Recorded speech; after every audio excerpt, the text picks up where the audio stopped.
بهمة حب الأنام। আমি নামাজ পড়ি এবং হস্তমৈথুনের ও বদভ্যাসে অভ্যস্ত। আমি চেষ্টা করি এমন এই জঘন্য পাপ থেকে নিজেকে বের করতে, কিন্তু যতবারই অপরাধ করি ততবার চেষ্টা করি এবং তওবা করি। শাইখ দয়া করে বলবেন আমি কি নিজেকে কিভাবে এই পাপ থেকে বিরত রাখতে পারবো? ভাই, এই বিষয়ে এর আগেও বারবার বিভিন্ন যুবকরা বলেছেন। আল্লাহি, আল্লাহর কসম, আমার খুব ভালো লাগে যখন আমার যুবক ভাইরা এই সমস্ত প্রশ্ন করেন, যে প্রশ্নের মাধ্যমে তিনি ভালো পথে আসার জন্য ছটফট করতে থাকেন।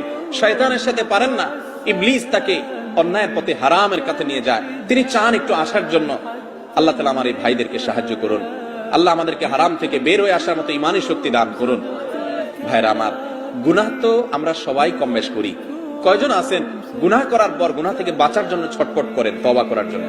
তো এই সমস্ত ভাইরা যারা তওবার জন্য ছটফট করেন, আমি তাদের ব্যাপারে সুধারণা রাখি, আমার আল্লাহ তাদেরকে তওবার তৌফিক দিবেন ইনশাআল্লাহ। যারা পাপ করার পর, অপরাধ করার পর কোনো সেন্স নাই, কোনো হিতাহিত, কোনো ভালো মন্দ ধারণা নাই, অপরাধ বোধ নাই, অপরাধের অদৃশ্য দাহন তার ভিতরে হয় না, এই ব্যক্তি অপরাধ থেকে ছুটে আসা অনেক কঠিন হয়। অপরাধ করতে করতে অপরাধের ব্যাপারটাতে এতটা বেপরোয়া হয়ে যায়, তার কাছে অপরাধ দাইলবাত হয়ে যায়। এটা খুব ডেঞ্জারাস আলামত। তওবার নসিব হয় কম, চোখের পানি ফেলেন যে আল্লাহ পাপ তো করি, তোমার কাছে দিলটা নরমও হয় না।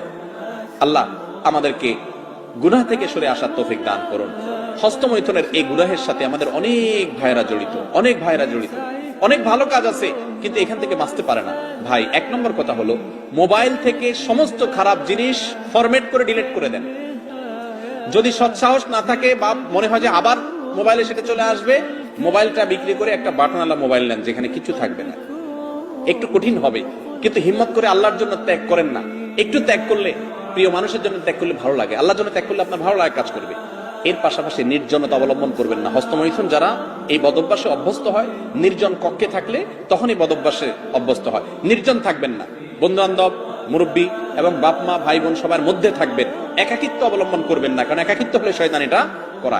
বেশি না, 2-4 মাস যদি একটু কষ্ট করে স্ট্রাগল করে মোবাইল টোবাইল, ফেসবুক, ইউটিউব এগুলো থেকে সরে থাকতে পারেন, হারাম সম্পর্ক থেকে দূরে থাকতে পারেন। খারাপ জিনিস দেখলে মানুষ হস্তমৈথুন থেকে বেশি যায়। যুবকরা খারাপ জিনিস যেন দেখতে না পারেন, সে রাস্তা বন্ধ করে ফেলেন। বেশি না, 1টা মাস এক্সারসাইজ করেন, ইনশাআল্লাহ বদভ্যাস দূর হয়ে যাবে। আর আল্লাহর কাছে দোয়াও করবেন, চোখের পানি ফেলবেন, মালিক আমি সরে আসতে চাই, তুমি